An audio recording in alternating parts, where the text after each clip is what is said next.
Hello, everyone. Welcome to another episode of the Bodacious Rant. I hope everyone had an amazing weekend and that, we continue to be merry, be happy. It's October now, so we're entering the spooky season. I hope everybody's got their horror movies started. But also just movies in general. At least the movie theaters are starting to feel like we're getting stuff out there again, which is good. Bern and I are going to be doing today a double feature, which was very quite the opposite films, in all honesty. The first, we're going to be talking about the new horror movie Smile, and the other rom-com, which I actually thoroughly enjoyed, Bros.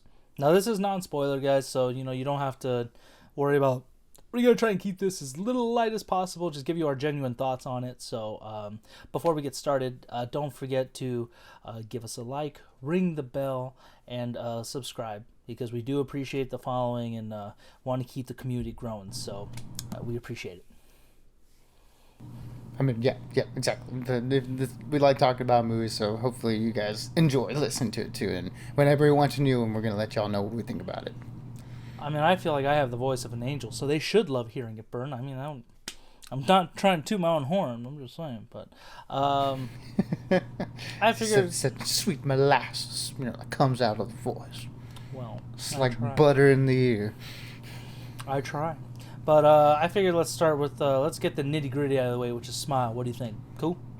Yeah, and then let's get the horror scary stuff out of the way first. That's the way I prefer it. At least I don't like being afraid. I don't like being scared. So the sooner we get away from that, the better. For sure, of course, my dude, for sure. And since October started, best to start with a horror movie. So this one just came out this last weekend. It stars Sosie Bacon, who is the daughter of the famous Kevin Bacon and Kyra Sedgwick, which for those of you who've ever seen Tremors and Footloose or those commercials about Kevin Bacon, that's him. And Kyra Sedgwick, if you guys don't really know who she is, if you watch Brooklyn Nine-Nine, she's Captain Madeline Wunsch.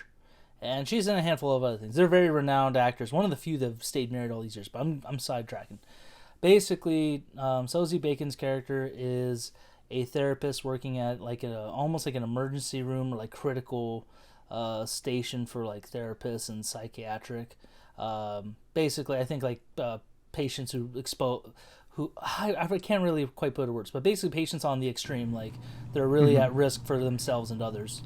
Yeah, that they can cause potential harm to either themselves or to others. Yeah. Yes, thank you, Bern. And this one patient, she's a grad student, and she says she sees people smiling. Basically, if you guys have seen the trailer, you know the drill. She ends up, having the creepiest smile ever, which I thought it kind of worked for me, and just ends up killing herself. And that just begins the curse of a smile, something chasing this therapist. But Bern, since I know you don't really like horror movies, what did you think of this one? Going in, I guess I went in with like a certain expectation that it was just going to be sort of like a cheap jump scare horror movie, just based off of the marketing alone. The trailers that played before that, like almost every movie we watch, which it was just a heart attack. Like every time that thing came up, I was like, God damn it! Like I had to watch this thing over and over. You're again. fine, Bernard. You're fine. No, I'm not fine. But yeah, I was just going in thinking that it was just gonna be okay, like the jump scare of the movie, and that was basically all it was gonna have to offer. But surprisingly, that wasn't the case. I think it was a little bit more. There was a lot more to it than just the jump scares, which I was pretty much surprised by, because going in I didn't think it was gonna have a lot of meat to it, but. Surprisingly, it did have a good amount of craft, especially behind the camera. I thought that it was shot really well, with the exception of a certain shot that you even pointed out was a little bit overused. With the exception of that, I thought it was like really well shot. The script itself was pretty solid for the most part. This sort of like slow descent into madness, that Sosie Bacon's character goes through. I thought it was like all unraveled like pretty well. So the fact that it had a little bit more to it outside of the jump scares was really refreshing to me, at least from my perspective, going in expecting a different type of horror movie. I don't know if that's something that you were expecting going in for this one. Before I give my thoughts, what would you give it out of 5 rantings, my brother? Okay. I mean, I guess just to wrap my thoughts up, then yeah, like even though I did think it was better than I was going in expecting it to be, it overall just ends up like pretty decent. I thought the movie did have some really interesting ideas and thoughts and like sort of like commentary on like mental health stuff that I feel the third act sort of fumbles, in the end. Like it was really strong and very engaging up until that point. But I felt like the ending sort of like let it down, in my opinion. I don't know how other people are going to think about it, but yeah, with just that fact alone, and uh, a couple of like creative decisions that didn't really like take to me, I would say I would give it a 3 out of 5 because yeah, it did really take me by surprise just because I was going in with very low expectations, but it definitely exceeded that, but not to the extent that I think the movie thinks it did, if that makes sense. No, I get you. It was trying to be something more, but just fell flat. Did I Yeah, kind of just didn't quite get there. For sure, Bird. And then if you have any other thoughts, just go ahead and throw them out there when I'm done. But essentially, I was really hoping this movie would scare the living shit out of me because I love horror. I love that rush I get from being scared and seeing some of the stuff that horror directors can really come up with, especially for movies like Barbarian, The Babadook, and I can't really think. Like Nope was even a good. I would consider that one a horror movie as well. And I mean, I think I just set my bar too high for this one because I was really excited by the trailer, like especially when I first saw it. And I do agree with you. There is a good, there's a lot of good like a good metaphor in this movie or like what it's trying to hint at. But it's because of the ending. I think the lackluster scares, and it was just overall. I just felt like this movie was just not. It just wasn't scary.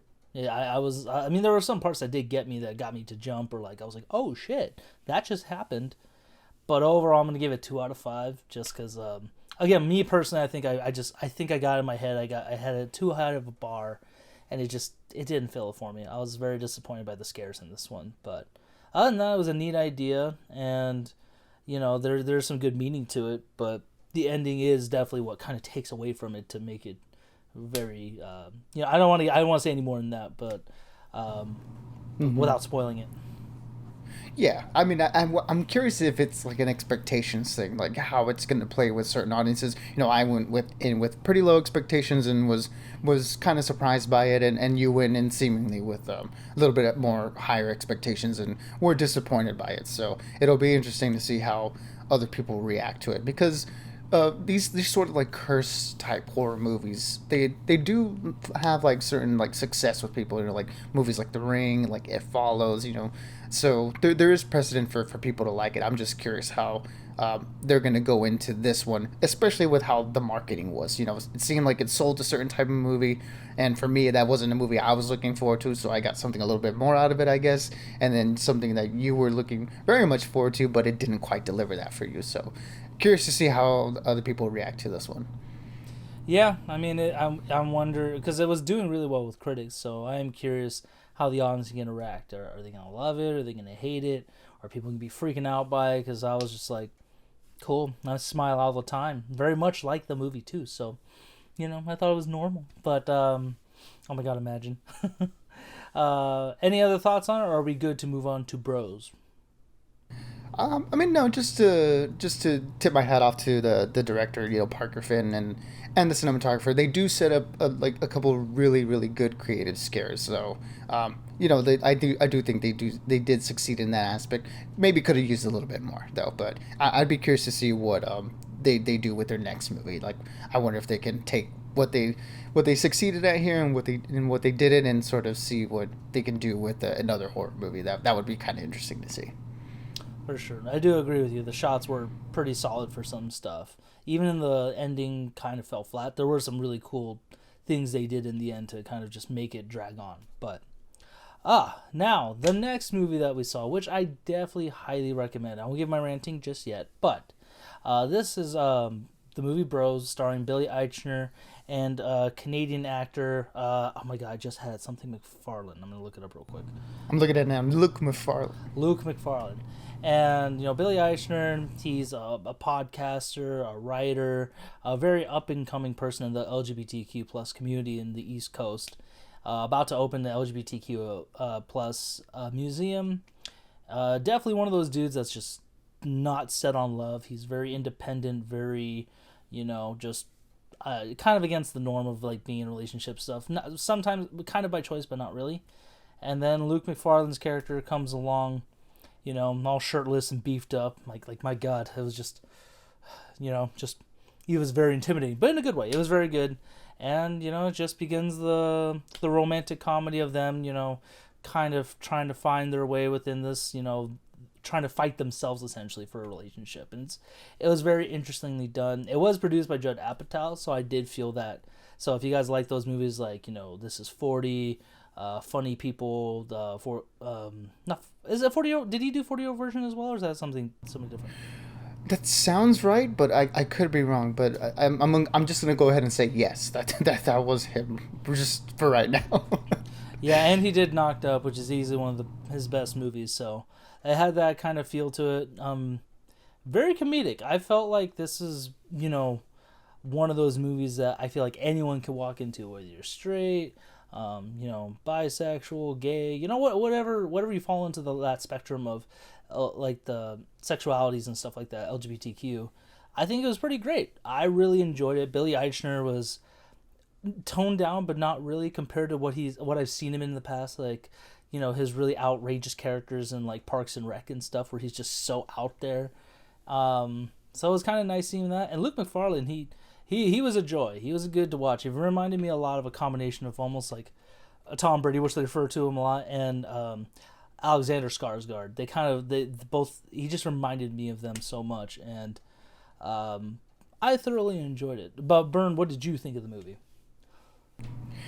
Surprisingly, I thoroughly enjoyed it too. I'm not one that is really fond of the romantic comedy genre in general. Yep. Like, yeah, I feel like those movies have to sort of work extra hard for me to really find a lot of enjoyment from them. Just because they're very tropey. They're like, if you've seen one, you've seen all of them. So it's like kind of hard for me to like be engaged by them. So it really comes down to the performances and the characters and stuff, and to really like set them apart. And I think this movie definitely had that. Like I said, Billy Eichner and Luke McFarlane, like them two in the movie were really good. Like the comedy like really hit. And this in the story, in our conversations, after the movie, how you mentioned it really is a universal story, and I think that's one of those things that, like you said, it can appeal to anyone with any different type of sexuality. It's like you don't have to be a certain preference to like enjoy this movie. Like you can go in and enjoy it for what it is, because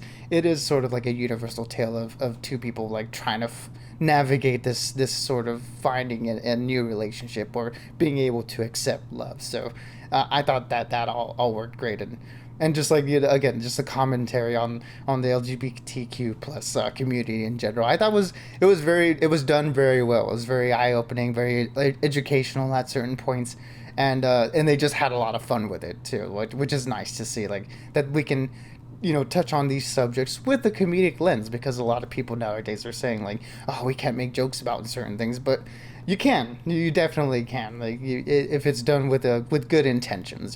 So I thought that the movie succeeded really well in that, and I thought the script really did all that a really good service. Yeah, it was. I thought the comedy landed for me. It was very. They had great chemistry, like Billy Eichner and Luke McFarlane, and it was one of the movies. I mean, again, guys, I apologize if this sounds off or anything, but I'm just saying, this is one of the few movies that made LGBTQ feel so normal that I really didn't think about it half the time. I was just like, this is just like a regular movie essentially.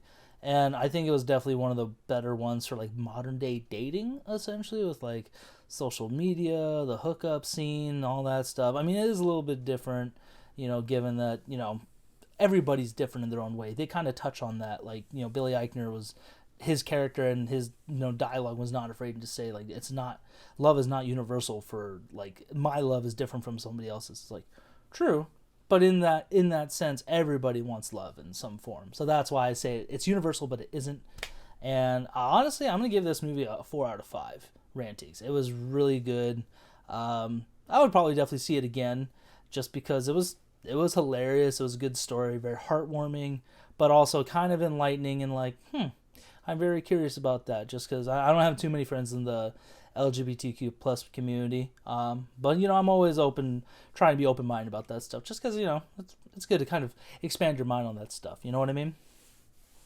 And I think that's the movie's the biggest credit, that it could present all these stuff, all these different like subject matter in a way that is easily understandable and is easily digestible, because of just how really good the script is, and the laughs per minute are great in this movie. So it's like you're able to touch on these topics for people who may not be as like accepting or something, and it can like sort of break down those barriers, and say that like everybody like is different and stuff, and that's great. That's a good thing. It's like to be able to like open ourselves up to these things is not a bad thing. So for a movie like this to come out and be as good as it is great, because it's only like positive for everybody, I think. So yeah, I will also give this movie a 4 out of 5, just because again the script was really good, and the comedy was just like hitting every note. Like every time they were going for a joke,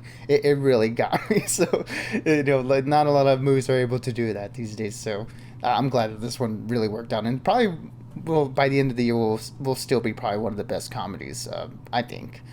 Because I don't really know how many other ones are coming out, but this one set a very high bar, in my opinion. It's definitely up there as one of my favorites for the few rom-coms I have. I don't have a lot, so it's up there with just comedy in general. Yeah, I really liked it a lot, and there were all kinds of couples in there. So that was kind of a nice like feeling too. Like, okay, there's a good diverse crowd in here. I had a couple look a little bit older. I was like, oh, how are they gonna handle this? And everybody was laughing their ass off and really into it. So it was just nice. But any other notes on either of these movies, Burn? No, I mean, I guess a really good start to October. Like like you said, the movie season is going to start ramping up pretty soon, so it'll be exciting to see which ones start, creeping their way into my favorite movies of the year list. I respect that. Yeah, you're right. You're right. Um, Guys, if you guys saw these movies, this last weekend, what did you think of either or both of them? I would say definitely get out there, and also not sponsor anything, but definitely get AMC A-list, especially when seasons like this come around. The $25 a month is super worth it.